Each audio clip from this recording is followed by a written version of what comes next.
नमस्कार, ABP news पर आपका स्वागत है। आपके साथ मैं हूं आदर्श झा। आप देख रहे हैं खबर दिन भर और शुरुआत इस वक्त की बड़ी खबर के साथ करेंगे जो जानना आपके लिए बहुत जरूरी है। देखिए, किसान आंदोलन को लेकर देश को बदनाम करने की साजिश अब परत दर परत सामने आती जा रही है। टोलकिट कांड में बेंगलुरु से दिशा रवि की गिरफ्तारी के बाद अब दिल्ली पुलिस मुंबई की वकील निकिता जैकब और इंजीनियर शांतनु मुलुक को तलाश रही है। इसके अलावा टूलकिट कांड के मास्टरमाइंड पीटर फेडरिक का खालिस्तान और आईएसआई कनेक्शन भी सामने आ चुका है। हम आपको वो चेहरे दिखा रहे हैं जिनके इर्द गिर्द देश विरोधी साजिश की जांच घूम रही है। ये वो अहम चेहरे हैं इस पूरी देश विरोधी साजिश के जिनके चारों ओर ये पूरी जांच घूम रही है और एक एक करके अब इस मामले में परत दर परत नए कनेक्शन, नई बातें सामने आना भी शुरू हो गई हैं। निकिता जैकब और शांतनु मुलुक को पुलिस तलाश रही है। पीटर फेडरिक का खालिस्तानी कनेक्शन भी सामने आ चुका है, उसको लेकर के भी जांच तेज हो गई है। मो धालीवाल, जिसके साथ जूम मीटिंग पे निकिता जैकब, दिशा रवि, ये तमाम लोग जुड़े थे, जूम मीटिंग हुई थी। अब उस जूम मीटिंग को लेकर के भी पूरी जानकारी दिल्ली पुलिस की स्पेशल सेल जुटाने में लगी हुई है। बाकायदा इसके लिए जूम को पत्र भी लिखा गया है कि उस बैठक से जुड़ी जो भी, उस जूम कॉल, जूम मीटिंग से जुड़ी जो भी डिटेल्स हैं वो जल्द से जल्द दिल्ली पुलिस को सौंपी जाए, दी जाए और इसको लेकर पूरी जानकारी जुटाने की कोशिश में दिल्ली पुलिस लगी हुई है।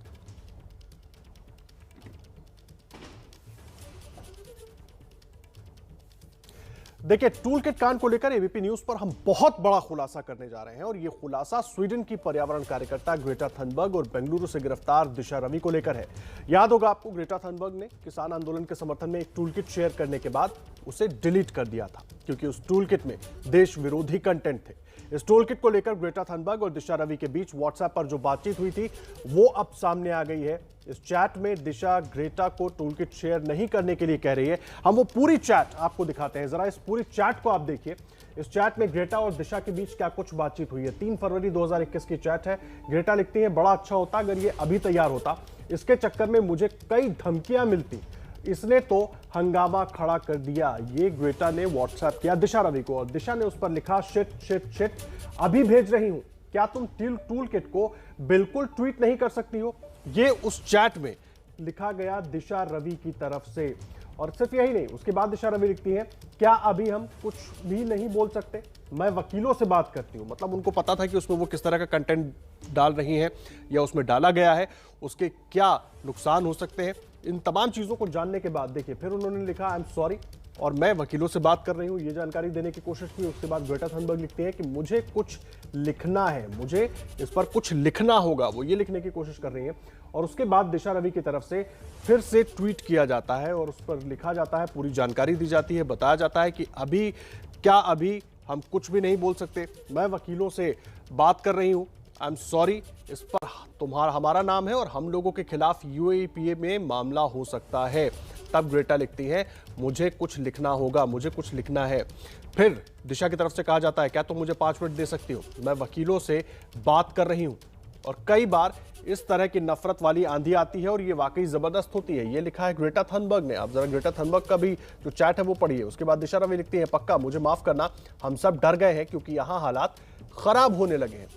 दिशा को इस पूरी चैट में यूएपीए के तहत कार्रवाई का पूरा डर था। साथ ही दिशा लिखते हैं, लेकिन हम ये सुनिश्चित करेंगे कि इसमें नाम ना आए, हमें सभी सोशल मीडिया हैंडल को डीएक्टिवेट करना होगा। मतलब वो जान रहे थे कि वो क्या कर रहे थे, उसके बावजूद इस तरह की कोशिश, देश में जो आंदोलन चल रहा है उस आंदोलन को बरगलाने की कोशिश इस टूलकिट के जरिए, टूलकिट में तमाम जो बातें जाड़ी गई थी उन सभी को लिखकर उसमें डाला गया था। और हमारे साथ इस वक्त मनोज वर्मा और अंकित गुप्ता, मेरे दोनों सहयोगी जुड़ गए हैं। सीधा उनका रुख कर लेते हैं। देखिए मनोज, ये जो चैट सामने आई है इसको लेकर और क्या कुछ आगे जानकारी मिल रही है?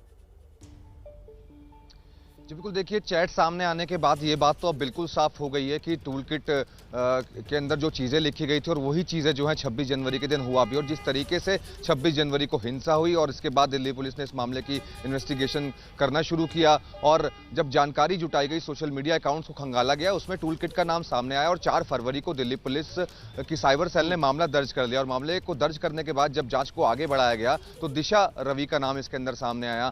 दिशा रवि से पूछताछ की गई, दिशा रवि को हिरासत में लेकर उसको गिरफ्तार किया गया और उससे जब पूछताछ की गई तो इसमें निकिता का नाम सामने आया, इसके बाद शांतनु का नाम सामने आया। निकिता और शांतनु अब तक दोनों फरार चल रहे हैं और चैट अगर आप पढ़ रहे हैं, चैट आपने पढ़ी भी है, जिसमें ये साफ हो जाता है कि कहीं ना कहीं दिशा को इसके परिणाम मालूम थे। उसको मालूम था कि अगर चैट लीक हो जाती, माफी चाहूंगा, कि अगर टूल किट कहीं लीक हो जाता है तो उसके आगे के परिणाम क्या हो सकते हैं और इसीलिए उसने वकीलों से बात करने की बात भी अपनी चैट के अंदर लिखी हुई है। तो कहीं ना कहीं एक सोची समझी साजिश के तहत 26 जनवरी की हिंसा को अंजाम दिया गया था, ये बात साफ हो चुकी है। और जिस तरीके से पीटर फेडरिक का नाम इसके अंदर सामने आ रहा है, जिसकी 2006 से सुरक्षा एजेंसियों के रडार पर है वो, और भिंडर का नाम सामने आ रहा है। अहम जानकारी आप दे रहे हैं, आप रहे हमारे साथ, अंकित भी मौजूद हैं, उनके पास भी चलेंगे, उनका भी रुख करेंगे, लेकिन पहले एक बार इस पूरे मामले पर दिल्ली पुलिस ने क्या कुछ कहा है वो सुन लीजिए। दिल्ली पुलिस कमिश्नर, उन्होंने क्या कहा है। एसएन श्रीवास्तव ने दिशा की गिरफ्तारी को सही ठहराया है। पुलिस कमिश्नर ने कहा कि किसी की गिरफ्तारी उम्र देखकर नहीं होती, हमने कानून का पालन करते हुए गिरफ्तारी की है। कोर्ट ने भी सभी तथ्यों को देखते हुए दिशा को पुलिस हिरासत में भेजा है। सुनिए। जहां तक दिशा की गिरफ्तारी की बात है,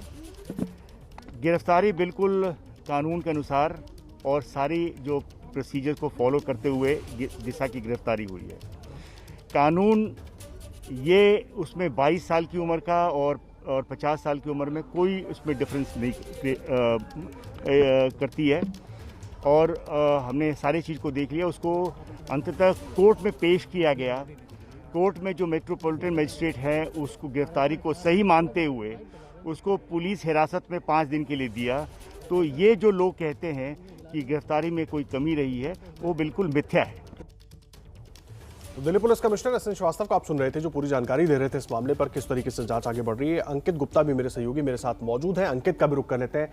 अंकित, मनोज पूरी जानकारी दे रहे थे। मेरा बड़ा सवाल ये है, उस चैट को, ये चैट का सिर्फ एक हिस्सा है, उस चैट को अगर देखें तो उसमें यूएपीए का भी जिक्र हो रहा है, डर का भी जिक्र हो रहा है, पता है कि हम क्या कर रहे हैं, लेकिन उसके बाद इस तरह की एक्टिविटीज हो रही है और उसके बाद भी राजनीति हो रही है। 21 साल की बच्ची बताया जा रहा है, बच्ची को यूएपीए की जानकारी है और इतनी तमाम चीजों की जानकारी है, उसके बाद देश विरोधी गतिविधियां। निश्चित तौर पर आदर्श, और यही सबसे बड़ा सवाल है। और यहां पर यह भी हमको साफ कर देना जरूरी है कि 6 दिसंबर को व्हाट्सएप ग्रुप बनाया गया था और नाम क्या गया था, फार्मर्स स्ट्राइक। इंटरनेशनली ये जो है फार्मर्स स्ट्राइक के मुद्दे को कैसे ले जाना है, इस चीज को लेकर के चर्चा हो रही थी। और यहां पर कानूनी पहलू समझना भी जरूरी है।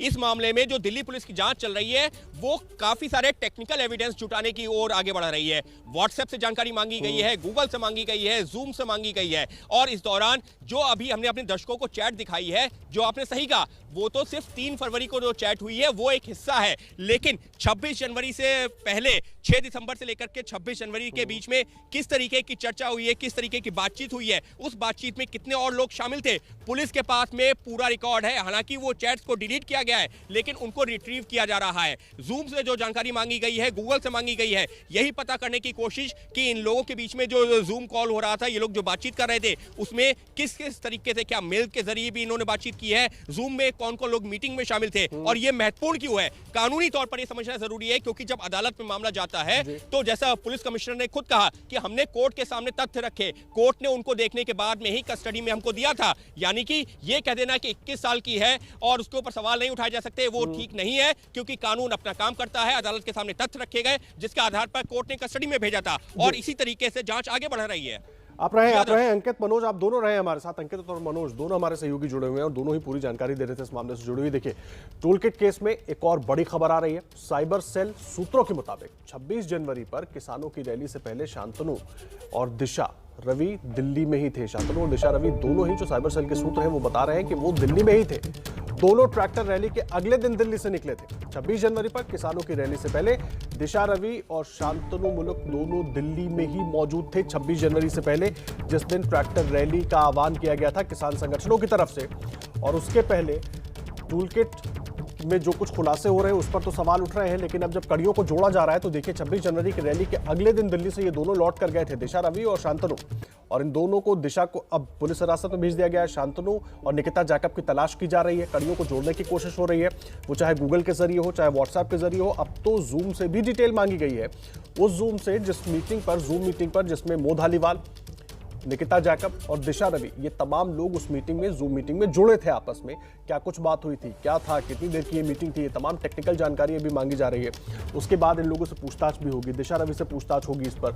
अभी निकिता जैकब और शांतनु को भी तलाश किया जा रहा है। लेकिन इस बीच ये जो व्हाट्सएप चैट हमने आपको दिखाई है, ये कई सवालों पर से पर्दा उठाती हुई नजर आती है। व्हाट्सएप चैट, उसमें तमाम बातों का जिक्र है और ये साफ कर देता है कि ये लोग क्या कर रहे थे, उसकी जानकारी उनको पूरी तरीके से थी और उसके बाद भी वो उस पर आगे बढ़ रहे थे। टूल किट पर सियासी विवाद और गहराता जा रहा है। बीजेपी सांसद मीनाक्षी लेखी की तरफ से क्या कुछ कहा गया वो भी आपको दिखाएंगे। लेकिन देखिए, किसान आंदोलन के बहाने भारत को बदनाम करने की साजिश पर गृह राज्य मंत्री जी किशन रेड्डी का भी बयान आया है। दिल्ली पुलिस से 74वें स्थापना दिवस के मौके पर जी किशन रेड्डी ने कहा है कि विदेशी ताकतें लगातार ऐसी घटनाओं को अंजाम देने की कोशिश कर रही हैं, जिससे देश कमजोर हो रहा है। पिछले साल हुए प्रदर्शन पर भी उसी साजिश का हिस्सा था। उन्होंने कहा पिछले साल जो प्रदर्शन हुआ वो भी उसी साजिश का हिस्सा था। जिस रफ्तार से प्रधानमंत्री श्री नरेंद्र मोदी जी के मार्गदर्शन में देश तरक्की और बढ़ रहा है, कई ऐसी भारत विरोध ताकतें हैं जो देश में इंस्टेबिलिटी लाना चाहते हैं। देश राजधानी दिल्ली में उनका पहला टारगेट रहती है। पिछले वर्ष फरवरी मंथ में के दौरान दिल्ली में हुए इलीगल प्रोटेस्ट और राइट्स भी इस साजिश का एक हिस्सा था। इस वर्ष 26 जनवरी को हम सभी ने देखा है कि कैसे भारत विरोधी ताकतों ने हमारे किसान भाइयों के प्रोटेस्ट में सहारा लेकर दिल्ली में इस इंपॉर्टेंट नेशनल डे के दौरान लैंड ऑर्डर का सिचुएशन को चैलेंज किया और पब्लिक प्रॉपर्टी को नुकसान किया है। बावजूद भी जिस रिस्ट्रेंट, पेशेंस, ब्रेवरी और डिसिप्लिन के साथ दिल्ली पुलिस ने उस सिचुएशन को जिम्मेदारी के साथ हैंडल करते हुए इंश्योर किया कि एक भी सिविलियन का डेथ ना हो, वह बहुत ही सराहनीय है। जी किशन रेड्डी को सुन रहे थे आप। और जिस टूल किट को लेकर, हम टूल किट के बारे में जो चैट बाहर आई है उस चैट की जानकारी दे रहे थे, उस पर कई सवाल तो खड़े ही हो रहे हैं। लेकिन देखिए, टूल किट पर सियासी विवाद भी और गहराता जा रहा है। बीजेपी सांसद मीनाक्षी लेखी का कहना है कि दिशा रवि उस कॉलेज में मौजूद थी जिस कॉलेज में राहुल गांधी 2015 में गए थे। अब क्या इसका भी कोई संबंध है, ये जांच का विषय। मीनाक्षी लेखी से बात की हमारे संवाददाता अंकित गुप्ता ने, आप भी सुनिए। दिशा रवि के मामले पर विपक्ष लगातार ये कह रहा है कि एक 21 साल की लड़की को परेशान किया जा रहा है। आखिर डर किस बात का है, सरकार किस बात से डर रही है? हमारे साथ मौजूद है बीजेपी सांसद मीनाक्षी लेखी। मीनाक्षी जी, 21 साल की एक लड़की को परेशान किया जा रहा है, विपक्ष लगातार ये कह रहा है। देखिए, पहली बात तो वो 21 की नहीं है, वो 22 की हैं, कोई फ़र्क नहीं पड़ता। लेकिन उससे भी बड़ी बात है, जो लोग 18 साल की, 16 साल की, 12 साल की महिलाओं का इस्तेमाल करते हैं, वो कौन लोग हैं? पहले तो इसकी तहकीकात होनी चाहिए। और वही तहकीकात करने के लिए जो लोग इतनी ज़ोर ज़ोर से आवाज़ें निकाल रहे हैं, उनको किस बात का डर है, मैं ये जानना चाहती हूँ। कल ही की बात है, मुझे एक फ़ोटो मिली माउंट कार्मेल कॉलेज की। और माउंट कार्मेल कॉलेज शायद, मेरे को पक्का नहीं मालूम, को अंदाज़ा लगा रही हूँ मैं, वही कॉलेज है जहाँ पर 2015 में राहुल गांधी जी का भाषण हुआ था। मतलब भाषण का इसका कुछ लेन देन है या नहीं, वो सब तहकीकात का मामला है। तो जब इन्वेस्टिगेशन पुलिस करती है और ऐसे जो डरपोक भयावह लोग हैं वो महिलाओं को, बच्चों को, मजबूरों को इस्तेमाल करते हैं, असली तो खुराफाती वो हैं। अब दिशा रवि उस साजिश का हिस्सा है या एक कड़ी है, या कौन बड़े लोग उन सब के पीछे हैं, वो जांच का हिस्सा है और पुलिस उसकी जांच कर रही है। इनको किस बात का डर है, मैं ये जानना चाहती हूँ। देखिए, बीजेपी सांसद रमेश बिधूड़ी ने दिशा रवि की गिरफ्तारी पर सवाल उठाने वालों को जवाब दिया है। रमेश बिधूड़ी ने कहा है कि मुंबई के दहलाने वाला कसाब भी 21 साल का ही था, तो क्या उसके गुनाहों को माफ कर दिया जाता? रमेश बिधूड़ी ने यह भी कहा कि राजीव गांधी की जिन लोगों ने हत्या की, उनकी भी उम्र ज्यादा नहीं थी। दिशा रवि के मुद्दे पर विपक्ष लगातार ये कह रहा है कि सरकार एक आवाज़ दबाने की कोशिश कर रही है, एक 21 साल की लड़की से दब गई है। हमारे साथ मौजूद हैं बीजेपी सांसद रमेश बिधूड़ी। बिधूड़ी जी, विपक्ष की तरफ से खुद प्रियंका गांधी हो, राहुल गांधी हो, लगातार ये कह रहे हैं 21 साल की एक लड़की से दब गई है सरकार, इस वजह से गिरफ्तार कर रही है। विपक्ष को शर्म आनी चाहिए, देश विपक्ष का भी है। और अब देश की बात है, देश की अस्मिता के लिए लाल किले की प्राचीर पर चढ़कर तिरंगे को चीरहरण करने वाले लोग, और उसको सपोर्ट करके प्रमोट करने वाले लोग। कसाब भी किस वर्ष का ही था जिसने ये हत्या की थी। और उस दिनों को याद करो कि प्रियंका गांधी और राहुल गांधी के पिताजी की जो डेथ हुई थी, उनकी भी उम्र देख लें, जांच लें एक बार करने के बाद। तो देश विरोधी गतिविधि करने वाले को साथ सम्मान करने से इससे देश की शान नहीं बढ़ेगी। ये देश 130 करोड़ लोगों का है, वो स्वयं सत्ता पर बने रहने के लिए, स्वयं केवल सरकार को बदनाम करने के लिए देश की अस्मिता का चीरहरण करने का प्रयास कर रहा है विपक्ष। लेकिन कहा जा रहा है कि एक 21 साल की लड़की को सिर्फ परेशान किया जा रहा है। टूल किट से कैसे देश का जो है देशद्रोह का मामला कैसे बन जाता है एक टूल किट से? देशद्रोह का मामला, कोई बाहर से अगर ऐसी गलत चीज़ आ रही है और उसकी इन्फॉर्मेशन वो वायरल देश में करने वाला व्यक्ति सहयोग कर रहा है, तो भारत के संविधान में बिल्कुल है कि क्राइम जो करने वाला व्यक्ति है उसको सहयोग करने वाला भी उतना ही उसका भागीदार होता है। 120B एक धारा है क्राइम करने के लिए, वो भी एक उसको पढ़ लें जरा। वो गंवार लोग नहीं है विपक्ष के लोग, पढ़कर देख लें कि जो क्राइम करता है उसको सहयोग करने वाला उसी का भागीदार होता आप है। कह रहे हैं कि दिशा रवि के ऊपर जो देशद्रोह की धारा लग रही है 120B क्योंकि क्रिमिनल कॉन्स्पिरेसी का आप जिक्र कर रहे हैं, तो वो जो है ठीक है, से खालिस्तान प्रवृत्ति के लोगों द्वारा चलाई जा रही थी, उसमें वो सहयोगी रही है। यानी साफ तौर पर रमेश बिधूड़ी का यही कहना है कि दिशा रवि के खिलाफ जो आरोप हैं वो गंभीर हैं और इसी वजह से विपक्ष को इस मुद्दे पर राजनीति नहीं करनी चाहिए और उम्र का तो बिल्कुल जिक्र नहीं करना चाहिए। कसाब तक का जिक्र कर दिया है रमेश बिधूड़ी ने अपने इस बयान में। कैमरा पर्सन CK सिंह के साथ अंकित Gupta, ABP news, Delhi.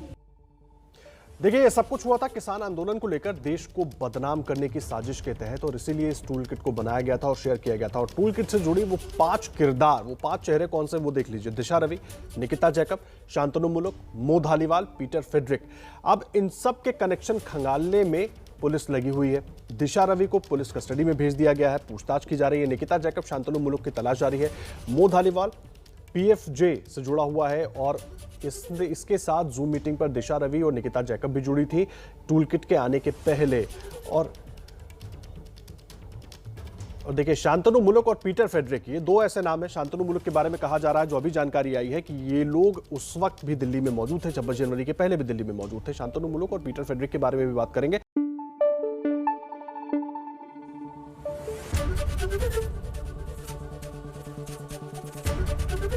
ABP news आपको रखे आगे।